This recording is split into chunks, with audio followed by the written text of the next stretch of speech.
Amada familia en Cristo, muy buenas noches tengan cada uno de ustedes.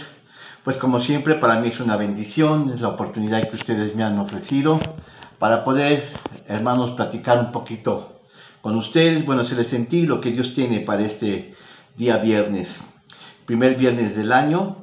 Gracias a Dios, hermanos, y bueno, gloria al Señor. Hemos estado estudiando acerca de 1 Timoteo, capítulo 3, versículo 16. Vamos a ver esto. 1 Timoteo, capítulo 3, versículo 16, dice: y sin contradicción, grande es el misterio de la piedad. Dios fue manifestado en carne, justificado en el Espíritu, visto de los ángeles, predicado a los gentiles, creído en el mundo, recibido arriba en gloria. Hemos visto 4 aspectos. Todo esto lo que nos habla precisamente del misterio de la piedad. Es decir, hermanos, nos habla acerca de Cristo Jesús. Aquí está la doctrina de Cristo Jesús. Hemos ya visto 4 puntos, que es Dios, Cristo Jesús como Dios, después esa es su divinidad, después su humanidad. Dice, Dios fue manifestado en carne, habla de su humanidad, después justificado en el Espíritu, 3, visto de los ángeles, 4, y predicado a los gentiles, es el tema que hemos estado estudiando hasta el momento. Gloria al Señor. Entonces, bueno, ahora, ¿qué es lo que sigue? Le hemos estado dando seguimiento al mensaje que dice predicado a los gentiles, y lo que nos está diciendo es precisamente esto, que ha sido predicado a los gentiles, y es lo que hemos visto. ¿De qué trata esto? Precisamente es el ensanchamiento del Evangelio. Habíamos visto anteriormente, hermanos, que Cristo Jesús es predicado como el Mesías en el Antiguo Testamento, el que habría de venir. Este es Cristo Jesús, el Hijo de Dios, el que habría de venir a esta tierra. Y bueno, también habíamos visto en cuanto al seno de Abraham. El seno de Abraham eran aquellas personas que no habían llegado, que habían conocido de Cristo, pero que no habían llegado al cielo. ¿Por qué? Porque el cielo no estaba abierto, porque Cristo Jesús no había muerto. Cristo Jesús fue el inaugurador, hermanos, del cielo, y a partir de entonces, ustedes recuerdan, dice la Escritura, que cuando Cristo Jesús murió, los sepulcros, algunos sepulcros se abrieron. Y esto quiere decir que fueron las almas de los que le creyeron a Jesucristo en el Antiguo Testamento. Así que, hermanos, fueron tomados y fueron llevados. Bueno, ese es en el Antiguo Testamento. Después habíamos visto, digamos, el ministerio, hermanos, terrenal de Juan Bautista. Y se dice Bautista a Juan, sí, al profeta Juan. ¿Por qué? Porque ese era precisamente su ministerio. Él vino a dar a conocer acerca del Mesías. Él vino a hablar acerca de Cristo como nuestro Señor y Salvador. Cuando la gente le preguntaba que si él era el Mesías, él decía que no. Decía, yo soy aquel que viene a hablar acerca del Mesías. Así que, hermanos, Juan el Bautista no era el Mesías. Aunque los hombres del Nuevo Testamento, sí, los doctores de la ley, pensaron que Juan era el Mesías, pero no es así. Juan vino a dar a conocer, hermanos, la venida de Jesucristo. Y Juan, hermanos, nos está hablando de que Él es el portavoz, Él es el que estaba dando a conocer a Cristo. Después estuvimos hablando acerca de la muerte de Esteban. Observen cómo va este proceso de la historia de la iglesia. Después hablamos acerca de la muerte de Esteban, que bueno, él fue elegido posteriormente después de los apóstoles. ¿Por qué? Porque la iglesia empezó a crecer. Y aunque ya no estaba Jesucristo, hermanos, la iglesia, hermanos, había quedado en las manos de los apóstoles, de los 11 apóstoles. Después recuerdan que eligieron a Matías. Pero bueno, entonces la iglesia empezó a crecer, y bueno, y se necesitaba gente que apoyara, sí, en las cosas prácticas de la iglesia. Entonces eligieron a unos cuantos, y entre ellos también estaba Esteban.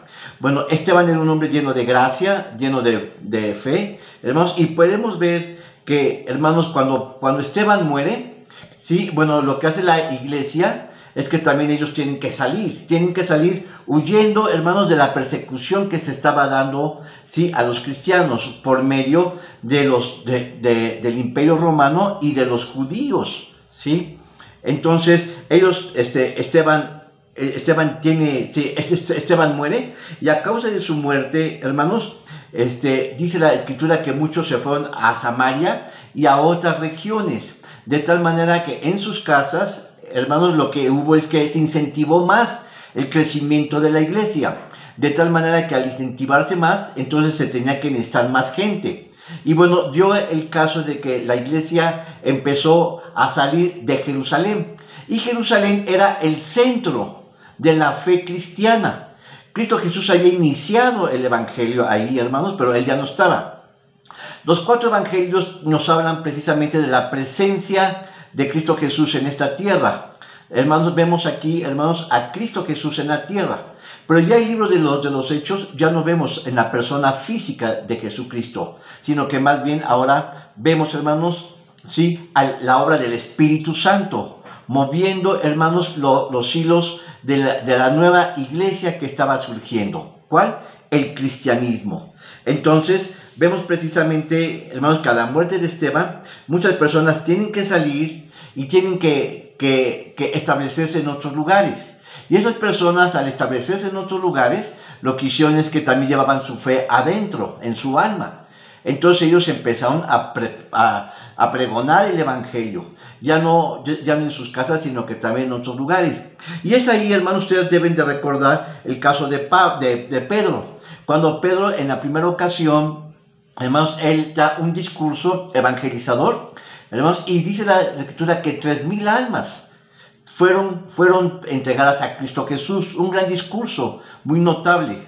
Así que, hermanos, y al poco tiempo, sí, dice que Pedro da otro segundo discurso, y ahora son 5,000 almas, pero únicamente varones. Así que, si ustedes se dan cuenta, hermanos, la iglesia empieza a propagarse, empieza a crecer, y bueno, es en el momento, hermanos, en que está la expansión de la iglesia. Gloria a nuestro Dios y Señor. Amén.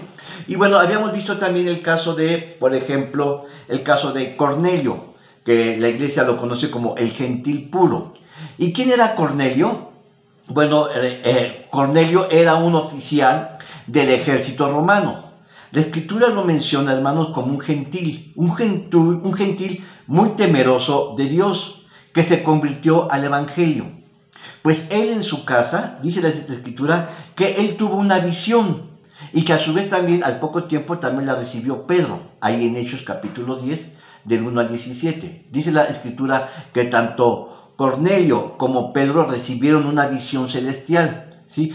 Hermanos, y bueno, ese fue, hermanos, bueno, en Hechos 11 se menciona precisamente los acontecimientos del día de Pentecostés, ¿sí?, en que Dios se manifestó, hermanos, y que había quitado la pared intermedia de separación entre judíos y gentiles. Amén. ¿Por qué dice la escritura? Porque, hermanos, en un comienzo el evangelio se había dado únicamente a los judíos, pero a causa de su incredulidad y la dureza de su corazón, hermanos, ellos desecharon el evangelio. Entonces Dios usó igualmente a judíos, pero que les ministraran a los gentiles.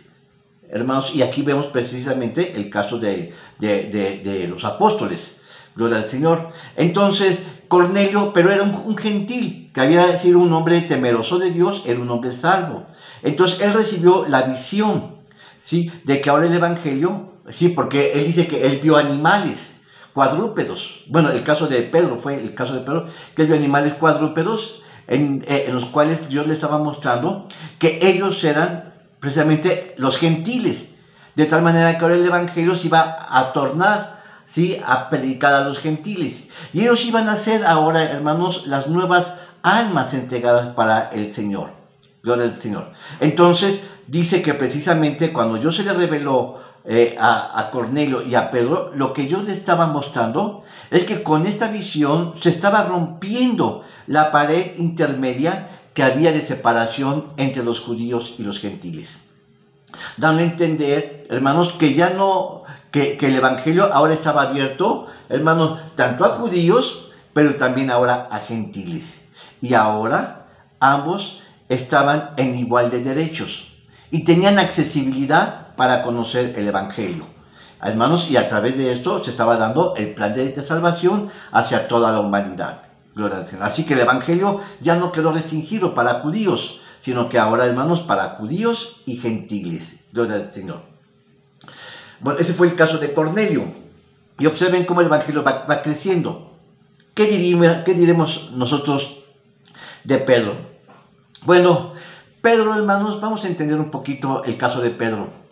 La Escritura dice que Pedro viene del griego Petra, que significa roca. Pero en el arameo a Pedro se le llamaba como Cefas. Pero Pedro en sí, él era judío.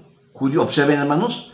Es decir, él fue llamado a predicar a los gentiles. Aunque Pedro era judío, hermanos, Dios puso a Pedro a predicarle a los gentiles. Y posteriormente lo vamos a ver que también fue el caso de Pablo, ¿sí?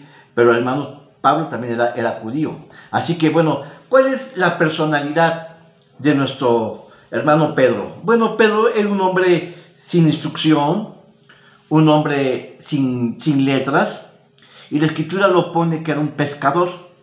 Hermanos, y cuando Jesucristo lo llamó, dice que él ya no iba a ser pescador de peces, sino que ahora él iba a ser pescador de hombres. Es decir, él lo iba a llamar Dios para que le ministrara, ¿sí?, acerca de la salvación a los gentiles, ¿sí? Gloria al Señor. Y luego, si podemos ver, Pedro era un hombre rudo. Yo puedo pensar en Pedro, un hombre de mediana estatura, pero muy, muy fuerte. ¿Por qué? Porque él era de los que estaban en el mar y jalaban las redes. Así que, hermanos, era un hombre corpulento, yo puedo pensar un hombre fuerte, pero un hombre sin instrucción.